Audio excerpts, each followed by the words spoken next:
Existe um segredo que poucos ousarão revelar. Is that a gang sign? Have you, Oh, like you don't know what it is. Um plano maligno que, se for concluído, fará com que eu, você, seus amigos e familiares nos tornemos meros escravos. These people are just sick and psycho. Enquanto eu digo essas palavras, esse plano está avançando, bem debaixo do seu nariz. Our society is run by insane people for insane objectives. Arquitetado há mais de 100 anos, o plano é uma sombra que cresce em silêncio. For years now, talk show hosts, people on television, people in sitcoms have been hired by the government to throw you off the track, to distract you, to make you laugh and stuff like that, make you happy and docile so you don't know what's really going on. A maior fraude da história do mundo está prestes a ser concluída. For we are opposed around the world by a monolithic and ruthless conspiracy that relies primarily on covert means. Alguns tentaram nos alertar sobre isso no passado. On infiltration instead of invasion, on subversion instead of elections, on intimidation instead of free choice. Mas o sistema, parceiro, sempre dá um jeito de corrigir suas falhas. Wayside, this is Situation Room. I read from the AP Bulletin, Kennedy apparently shot. I'm not suicidal. I'm not suicidal. Can we fire these people? No. Can presidents fire them? No. O preço da verdade é muito alto, mas sempre existirá alguém louco o suficiente para pagar. Seja o que Deus quiser, porque hoje, esse louco sou eu.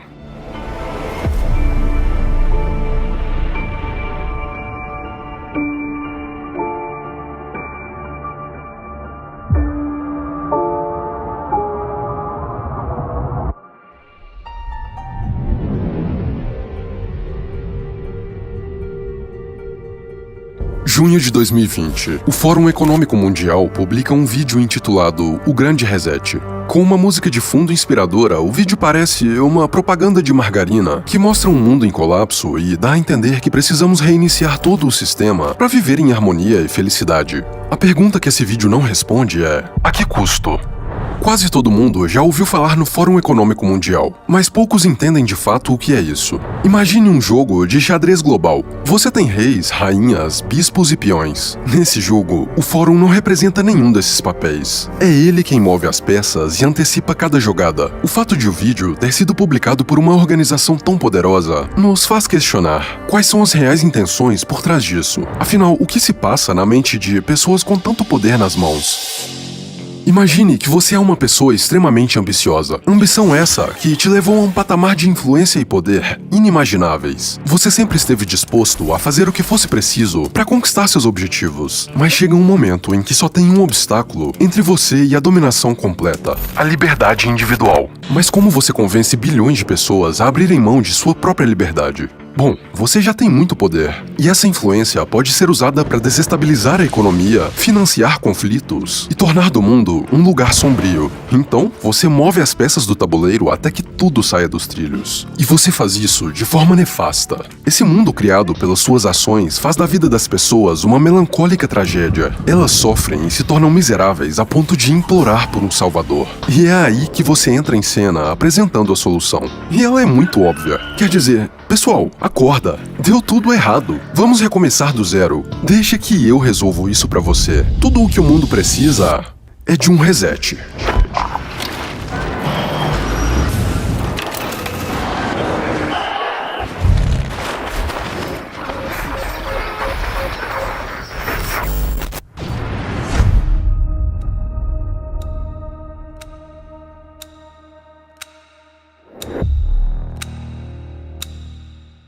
Existe um relógio que, diferente dos outros, não marca as horas do dia, mas os momentos críticos da humanidade.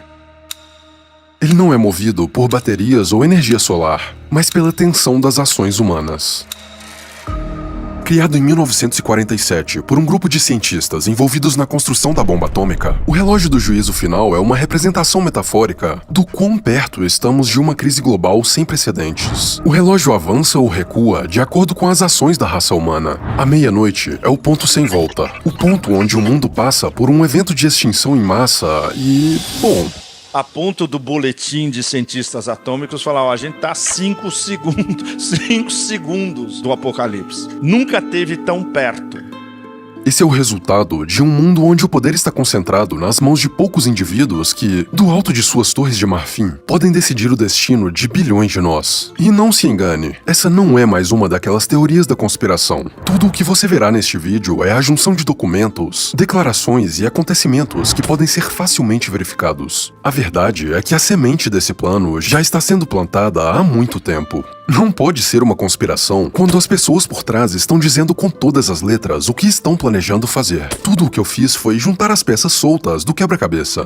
Novembro de 2016. Um artigo chamado 8 Previsões para o Mundo em 2030 é publicado pelo Fórum Econômico Mundial. A primeira previsão que eles fizeram: você não terá nada, mas será feliz. Uma alegação que, a partir desse momento, se tornaria o slogan da agenda da organização pelo resto da década. Uma agenda com nome e data para acontecer. O Grande Reset de 2030. Eu não sei você, mas essa narrativa nunca me convenceu. Existem muitas pontas soltas.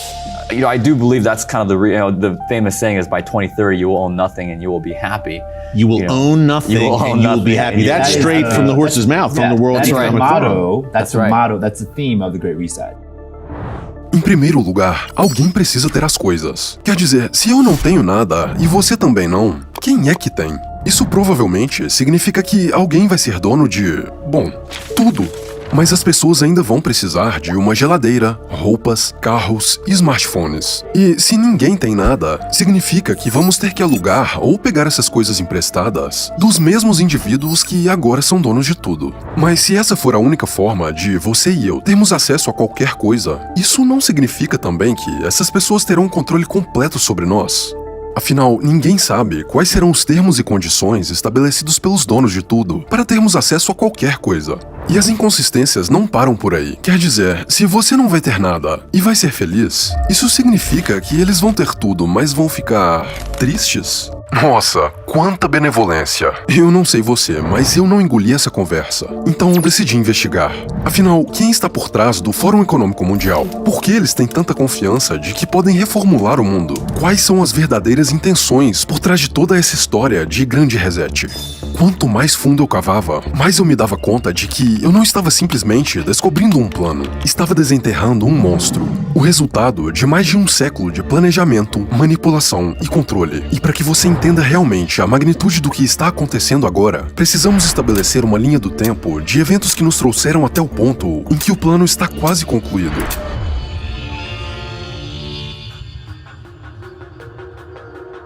O pânico de 1907, a primeira crise financeira do século XX. Se você andasse pelas ruas de Wall Street, sentiria a atenção pairando naquele lugar. A corrida bancária desencadeou um efeito bola de neve, mas quando tudo parecia perdido, um homem conseguiu salvar o sistema financeiro de Nova York sozinho. JP Morgan. Esse foi o homem que resgatou os bancos arriscando seu próprio dinheiro. Mas por que ele faria isso? Por que um dos homens mais poderosos do mundo utilizaria seu dinheiro para salvar seus concorrentes da ruína? A primeira hipótese é que Morgan foi um herói benevolente se sacrificando pelo bem de todos. E a segunda é que ele enxergava o resgate aos bancos como uma oportunidade. E quando você examina o que aconteceu logo em seguida, as peças começam a se encaixar. Aquela crise abalou a confiança das pessoas no Tesouro Americano. Ficou claro que mudanças no sistema financeiro seriam necessárias. E o homem escolhido para a tarefa era o senador Nelson Aldrich. A missão era simples: liderar um time de especialistas para estudar o sistema financeiro europeu. O que poucos imaginavam é que, por trás das cortinas, ele tinha uma relação próxima com banqueiros. Então, depois de voltar da Europa, ao invés de reportar suas descobertas ao Congresso, Aldrich decidiu fazer outra coisa. Em 22 de novembro de 1910, o senador embarca em um trem em completo sigilo, junto de 6 outros indivíduos. O destino era uma ilha privada na costa da Geórgia. Para preservar as identidades, Aldrich instruiu todos a irem vestidos como caçadores de patos. Como se isso já não fosse suspeito o suficiente, todos também teriam que usar codinomes. Ele estava tramando algo grande, algo que não conseguiria realizar sozinho. Então montou um clubinho secreto em uma ilha, mais especificamente em um estabelecimento cujo dono era, adivinha, JP Morgan. E guarde essa informação, ele não era o único dono. O clube também pertencia aos Rockefeller, uma das linhagens familiares mais ricas do mundo. Eu sei, ainda tem uma pergunta que não foi respondida. Quem seriam as pessoas convidadas para um evento tão secreto? Na época, ninguém imaginava. Mas 10 anos mais tarde, a lista dos integrantes foi revelada. A. Piatt Andrew, Paul Warburg, Arthur Shelton, Henry Davidson e Frank Vanderlip. Os membros do clube eram os maiores banqueiros e financiadores do mundo. O que quer que eles estivessem planejando naquela ilha era algo grande e extremamente suspeito. E não, eu não precisei chegar nessa conclusão sozinho. Birdie Charles, fundador da Forbes, publicou um relatório anos depois sobre este encontro.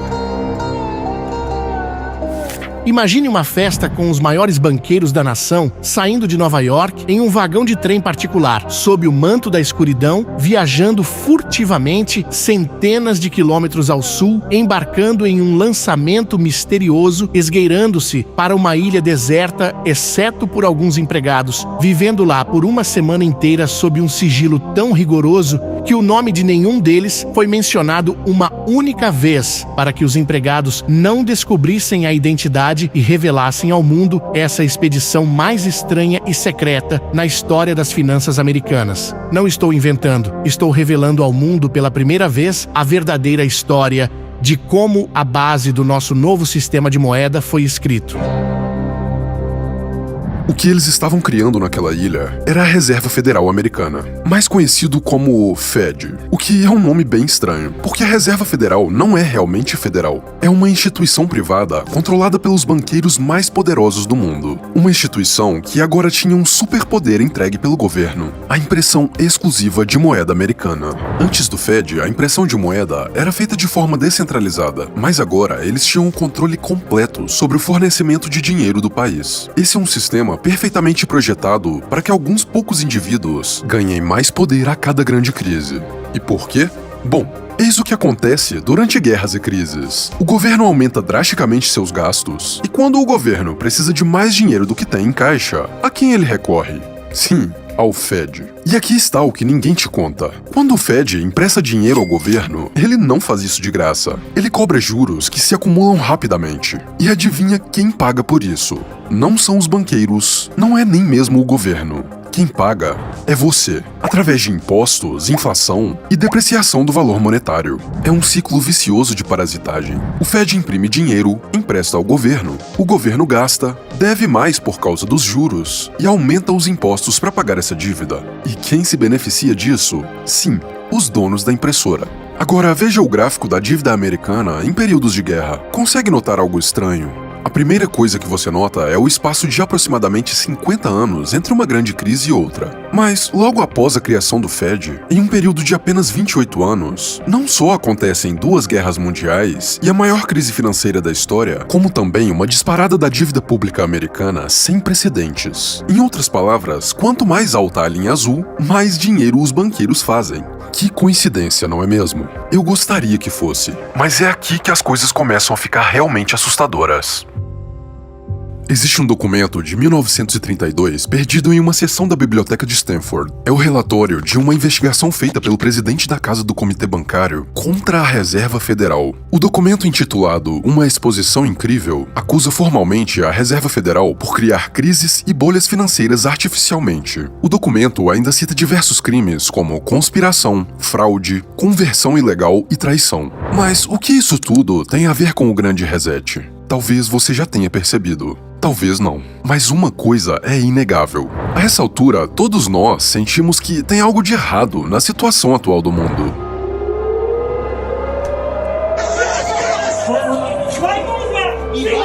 Estamos todos nos sentindo sufocados, paralisados, amedrontados.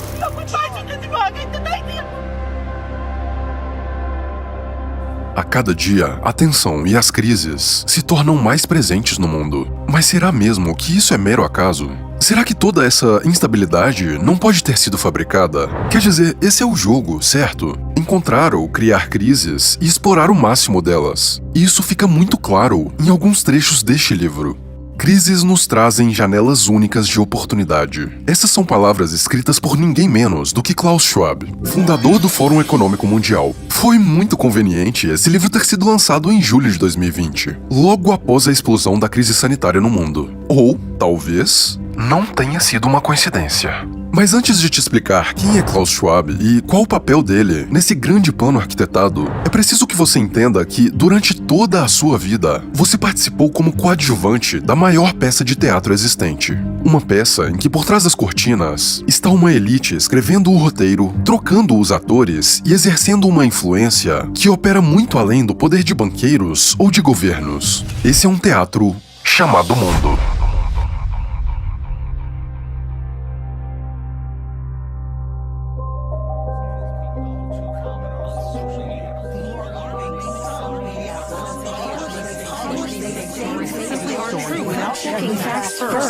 Unfortunately, some members of the media use their platforms to push their own personal bias and agenda to control exactly what people think. And this is extremely dangerous to our democracy. Sim, é isso mesmo que você está presenciando. Isso é uma compilação de inúmeros veículos de mídia apresentando exatamente o mesmo texto. Mas não era para eles serem concorrentes? Quer dizer, são canais diferentes que competem pela audiência. O canal que consegue se destacar ganha mais audiência e vence a concorrência, certo? Mas se isso é verdade, significa que todos os jornalistas e veículos de mídia espalhados por diferentes lugares do mundo chegaram independentemente às mesmas conclusões? Não só isso, como também escolheram as exatas mesmas palavras do texto. Qual é a probabilidade disso? Eu não sei você, mas eu tenho outro palpite. E se a tal competição fosse na verdade uma cortina de fumaça? Um espetáculo meticulosamente coreografado para nos dar a ilusão da escolha. A verdade é que a concorrência entre megacorporações não existe de fato. É mera ilusão. Ou melhor, mero teatro. Quando você reserva um voo, escolhe um seguro, faz compras ou seleciona um serviço de streaming, você tem a ilusão de estar fazendo escolhas, mas está na verdade financiando uma elite só. As marcas podem parecer diferentes, os logotipos podem não ser os mesmos, mas o dinheiro sempre flui para os mesmos bolsos. Mas não acredite em mim, eu já disse, isso não é uma conspiração. Tudo o que está sendo apresentado nesse vídeo pode ser verificado. Então, por que não verificamos juntos? Por que não começamos com uma das marcas mais conhecidas do mundo, Coca-Cola?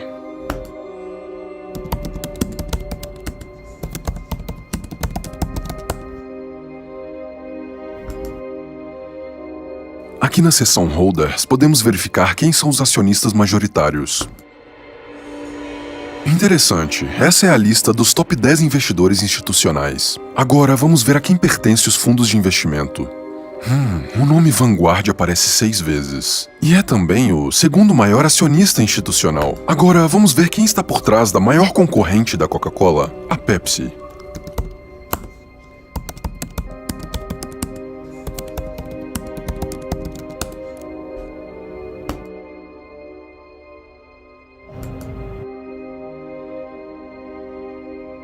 Bingo, o maior acionista da Pepsi é também um dos maiores da Coca-Cola. Mas espera, tem algo ainda mais estranho. Veja quem é o segundo maior nome da lista, BlackRock, a mesma entidade que ocupa o terceiro lugar da lista da Coca.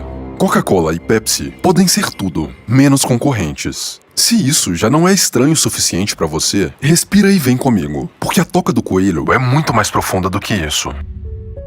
Veja bem, o que poucas pessoas sabem é que praticamente toda a indústria de alimentos no mundo é dominada por um pequeno grupo de corporações. Parecem existir marcas diferentes, mas na verdade todas vêm de fábricas de 10 grandes marcas, sendo 2 delas Coca-Cola e Pepsi. Espera, então, se quem controla as duas é o mesmo grupo de acionistas, quem será que está por trás das outras 8 corporações? Vamos investigar.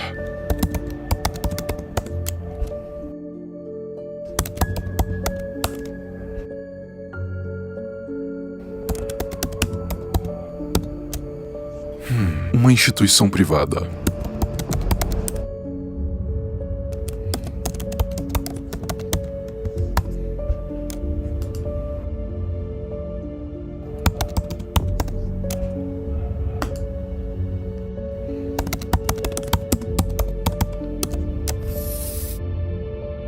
Das 10 corporações, 9 têm a Vanguard e a BlackRock no board de acionistas principais. E você acha mesmo que isso acaba na indústria alimentícia? É claro que não.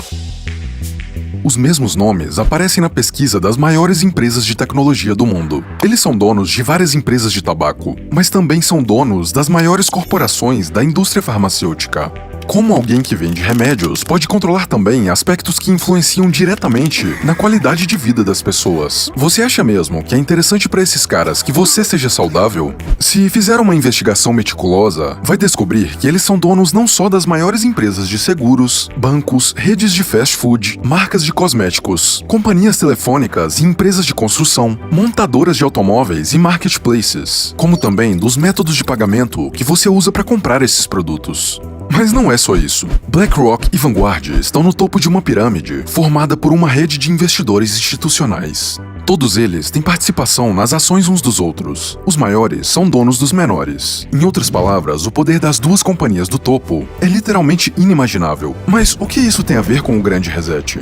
Bom, é aqui que os fios começam a se conectar. De acordo com uma matéria da Bloomberg, uma das instituições de análise de dados mais respeitadas do mundo, os peritos previram que, juntas, BlackRock e Vanguard seriam donas de praticamente tudo no mundo até 2028, 2 anos antes da data prevista pelo Fórum Econômico Mundial para o Grande Reset. A mesma Bloomberg publicou um artigo intitulado BlackRock é agora um quarto braço do governo. E por quê? Por causa da relação próxima que ela tem com a Reserva Federal. Sim, o Fed.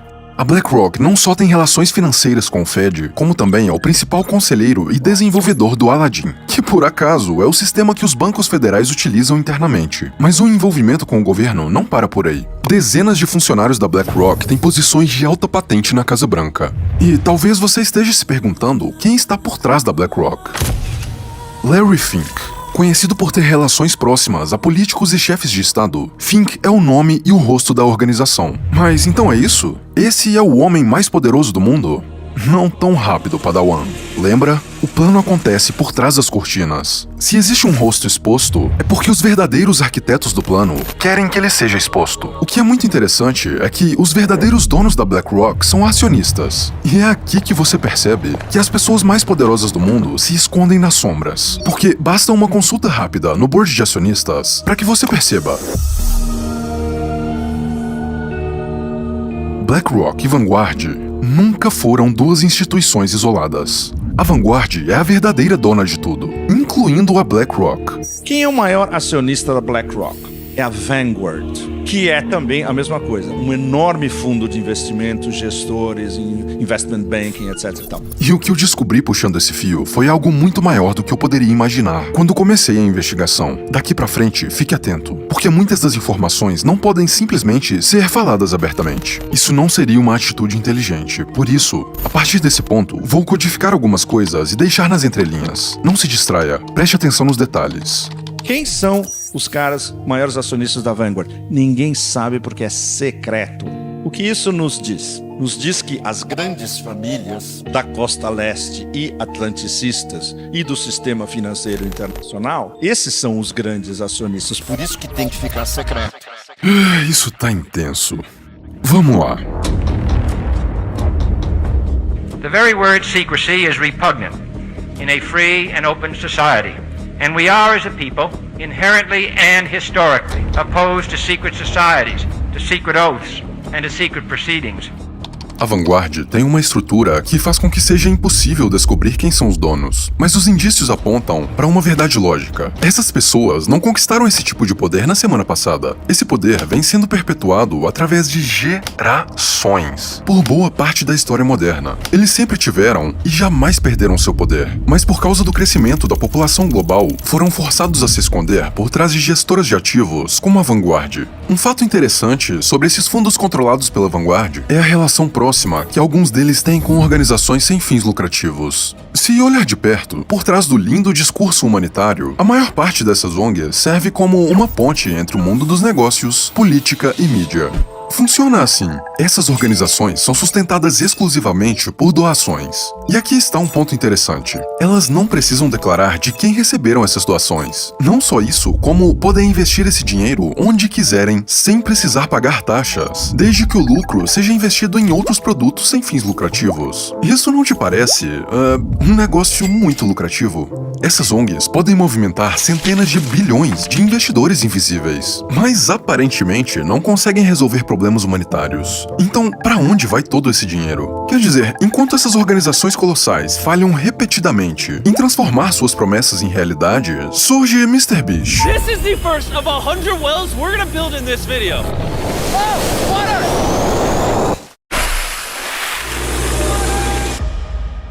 Um youtuber que, do nada, financiou sozinho uma iniciativa para construir 100 poços de água potável na África. E não, ele não recebeu aplausos ou reconhecimento dessas ONGs. Ao invés disso, foi bombardeado por críticas. Como poderia ser diferente? Essa atitude deixou as ONGs completamente expostas. De acordo com o Fórum Econômico Mundial, perdendo apenas para o governo americano, o maior financiamento da Organização Mundial da Saúde vem de uma dessas ONGs, a Fundação Bill e Melinda Gates. Aqui temos um nome conhecido, Bill Gates, um homem que não só tem uma relação próxima com as maiores farmacêuticas do mundo, como também faz negócios com elas. Sim, exatamente as empresas que você está pensando agora. As mesmas que salvaram o mundo recentemente. Todas elas controladas pela Vanguard e BlackRock. Quer ouvir uma história interessante? 18 de outubro de 2019, alguns meses antes de aquele evento mundial começar. No Hotel Pierre, na cidade de Nova York, é realizada uma reunião para um grupo seleto de 130 convidados da elite mundial. O objetivo do encontro? Simular os cenários possíveis no caso de uma crise sanitária global. A essa altura, você não vai se espantar se eu te disser que esse encontro, chamado o Evento 201, foi organizado pelo Fórum Econômico Mundial, não é mesmo? Mas tem um detalhe que talvez te surpreenda. Você não acreditaria se eu te contasse, então é melhor eu te mostrar.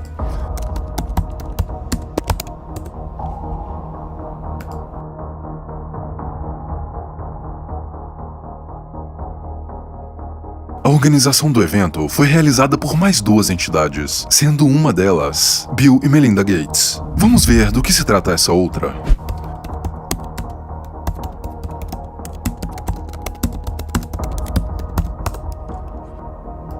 Ah, que lindo! Mais uma organização sem fins lucrativos. Essa mesma empresa publicou em 2012, há mais de uma década, um artigo com uma simulação quase idêntica ao que vivemos no início da última década. Existem diversos sites com citações indexadas sobre esse artigo, mas coincidentemente, todos eles estão fora do ar. Depois de muita busca, eu consegui encontrar, mas já ficou evidente que os rastros desse documento estão sendo varridos do mapa, e nós não queremos acionar esse radar. Então fique atento à única palavra que realmente interessa no artigo. Agora, quem foi que cresceu incríveis 10 trilhões de dólares desde os acontecimentos de 2020? Adivinha, começa com Black e termina com Rock. Imagine que você finalmente tem 3,6 milhões de dólares para comprar uma Lamborghini FPK 37. Só com o caixa que a BlackRock levantou nos últimos 4 anos, ela poderia comprar cerca de 3 milhões de carros do mesmo modelo. Mas é claro, o fluxo desse dinheiro acabaria voltando para as mãos da organização. Você consegue entender quem se beneficia de eventos como os que tivemos em 2020? Nesse ponto, eu não preciso fazer afirmações. Se você soube ler as entrelinhas, já deve ter percebido que a fase final desse grande plano já teve início e continua acontecendo nesse exato momento. Se tiver realmente observado os detalhes, você foi capaz até mesmo de entender quem são as pessoas por trás disso tudo. Mas quais os reais objetivos desses caras? Se eles já têm tanto poder, por que querem um reset mundial? Fed, governos, BlackRock, Fórum Econômico, como tudo isso se conecta? Vem comigo, porque chegou a hora de montar o quebra-cabeças.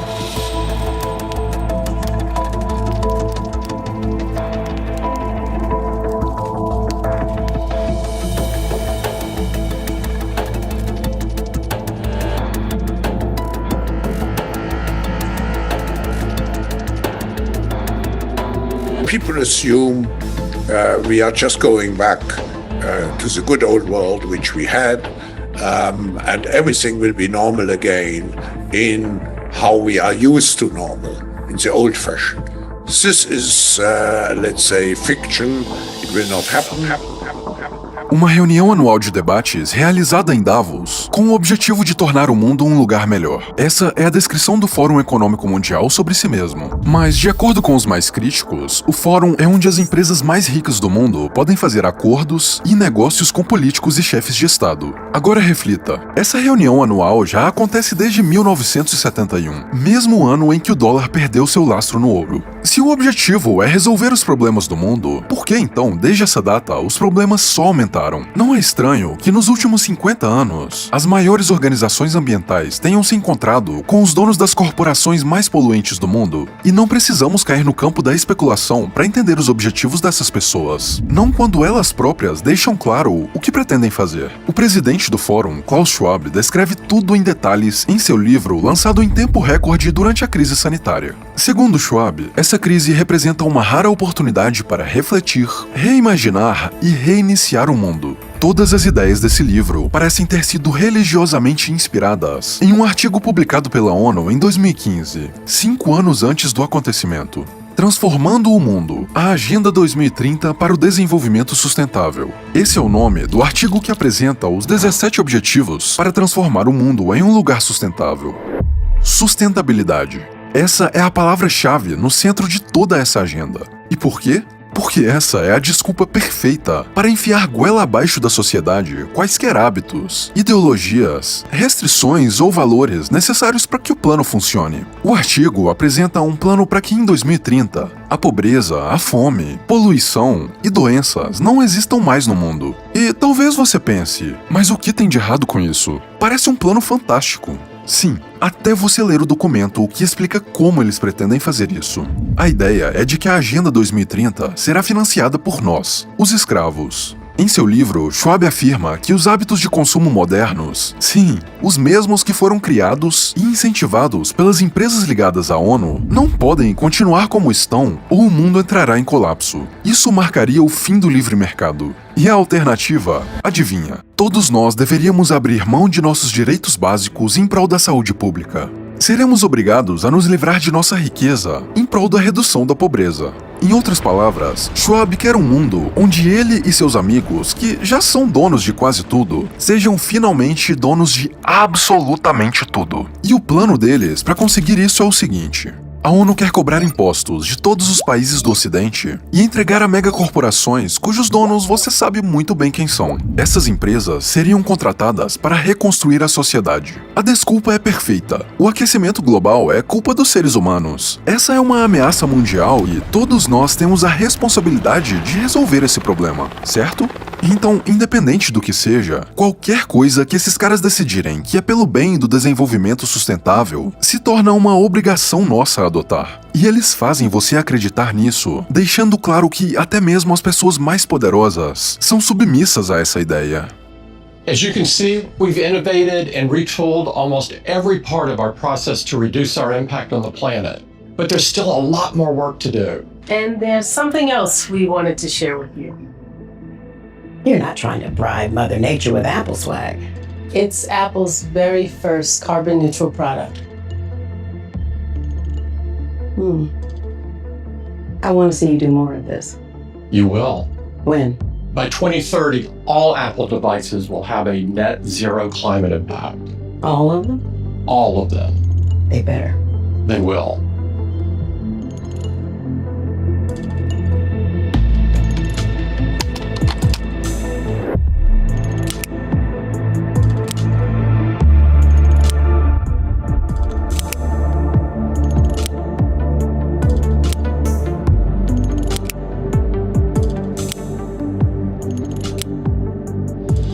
Segundo essa agenda, se quisermos viver em um mundo sustentável, todos nós precisaremos ser responsáveis. Eu não quero que o mundo acabe por minha causa. E você também não. Nós queremos ser responsáveis com o planeta. Então, o que precisamos fazer para contribuir com o meio ambiente? Simples. Tudo o que eles mandarem.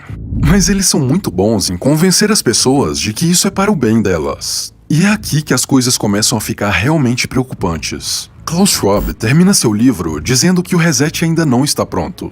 Então, o que falta? Qual é o estágio final que vai completar o reset? Segundo o documento da Agenda 2030, se quisermos eliminar o impacto climático, uma nova infraestrutura será necessária no mundo. Uma infraestrutura que não seria possível sem a cooperação entre países. Que coisa mais linda, precisamos ser todos amiguinhos. E a solução que eles propõem para isso? Um governo único global. Uma entidade que, sob as vestes da cooperação, detém o controle absoluto. Mas isso nunca seria possível, você pensa. Os governos estão sempre em conflito e o mundo está sempre em guerra. Nenhum governante abriria mão de seu poder.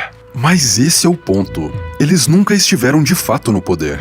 O que a maioria das pessoas não entende é que existe um número seleto de indivíduos que se beneficiam e ganham poder a cada uma dessas crises e conflitos. Enquanto essas crises nos enfraquecem, eles enriquecem e se fortalecem. Essas pessoas não participam dos conflitos. Eles estão por trás das cortinas, observando e influenciando tudo. Reflita sobre o slogan "Você não terá nada, mas será feliz". Porque parece que seus pais e avós tinham muito mais facilidade para construir patrimônio do que qualquer pessoa da nossa geração. Graças à impressão desenfreada de dinheiro, às diversas crises, inflação e aumento de impostos, você já não tem quase nada. O mercado imobiliário está se tornando quase inacessível, um carro já é considerado artigo de luxo, você trabalha como condenado e no fim do mês mal consegue pagar as contas mais básicas. Mas é claro, com muito esforço, você ainda é capaz de sonhar em ter algumas dessas coisas. Você ainda pode trabalhar, receber o fruto do seu suor e guardar um pouco para ter mais liberdade no futuro. E sabe o que isso significa? Significa que, se você pode poupar para conquistar algumas coisas, alguém ainda não pode ser dono de tudo. Esse alguém não vai aceitar isso. E durante a minha investigação, eu descobri exatamente como ele pretende resolver esse, digamos, empecilho.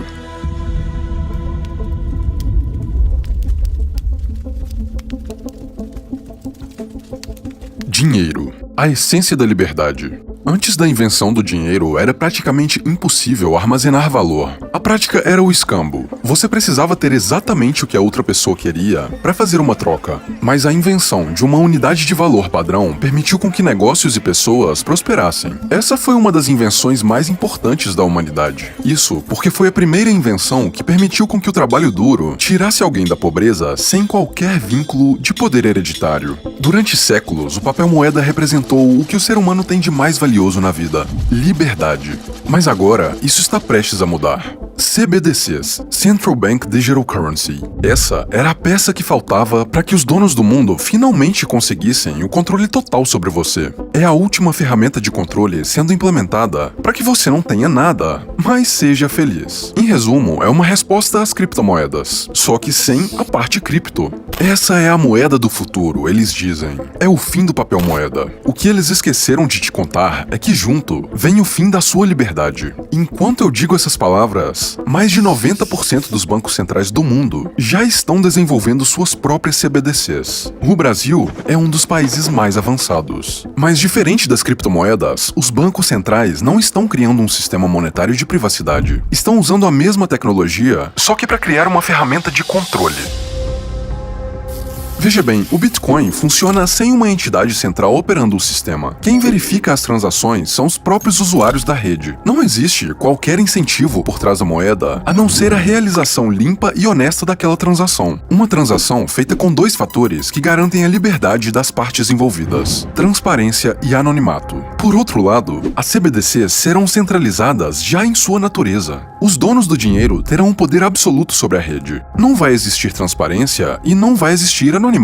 E aqui está o que vai acontecer quando isso for implementado. Sempre que você gastar um centavo, o governo vai imediatamente saber como você gastou aquele dinheiro. Isso vai permitir com que o seu perfil de consumo completo seja desenhado no sistema. Você será categorizado pelos seus hábitos e o governo poderá traçar padrões entre o seu perfil e o de outros consumidores. E por que isso é um problema? Bom, se o seu perfil for parecido com o de alguém que não obedece o sistema, saiba que você será vigiado de perto. Cada um dos seus passos será rastreado. E não, eu não estou simplesmente especulando sobre um risco. Eu não tirei essas ideias da minha mente. Durante essa investigação, eu descobri que existe um banco central mais poderoso do que todos os outros. BIS, o Banco Central dos Bancos Centrais. O que significa que é ele quem dita as regras do que vai ser implementado pelos outros bancos centrais. Tudo de forma coordenada. E as moedas digitais não são uma exceção. Não acredita em mim?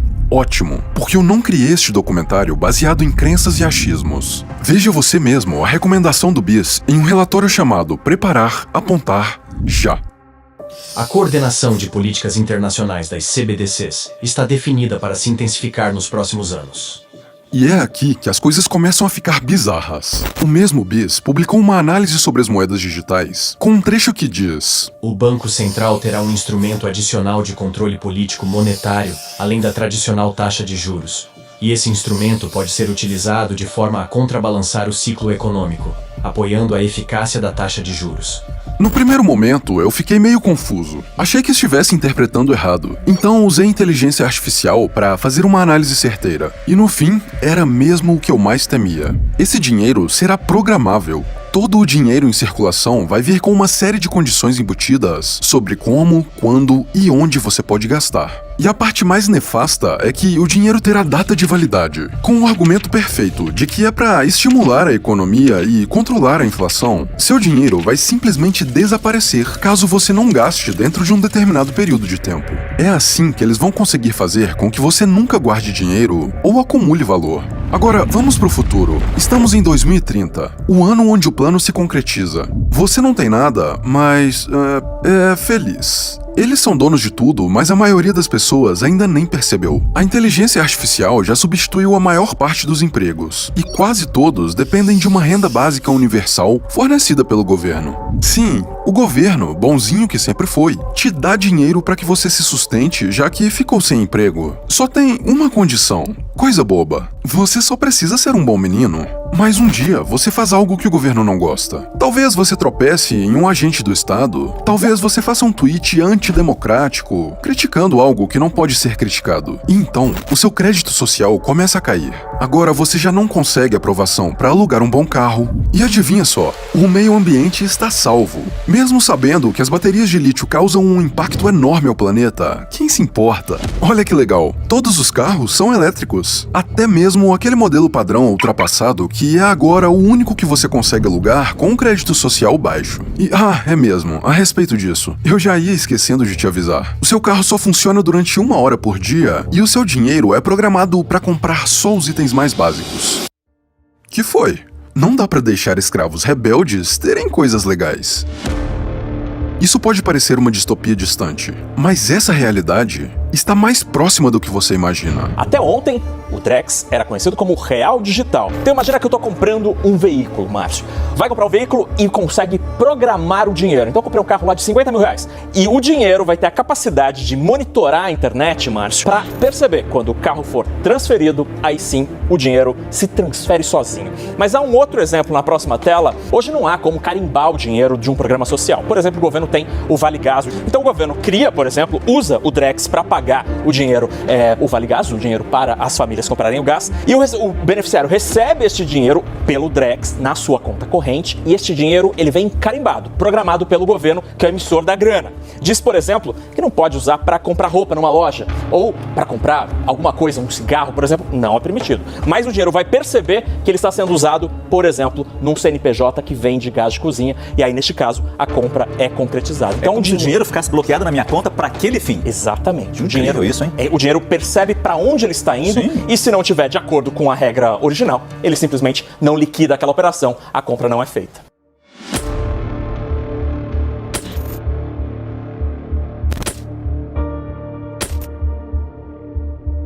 If I told you that by the year 2030, you'll live in a cashless society where all currency is digital, and that much like communist China, you'll be given a social credit score that determines how loyal you are to this new global system and those who control it. Eu sei. Um futuro em que estamos presos em um jogo de sombras, controle e manipulação não parece um bom lugar. Mas então é isso? É um beco sem saída? Estamos todos fadados a ser marionetes para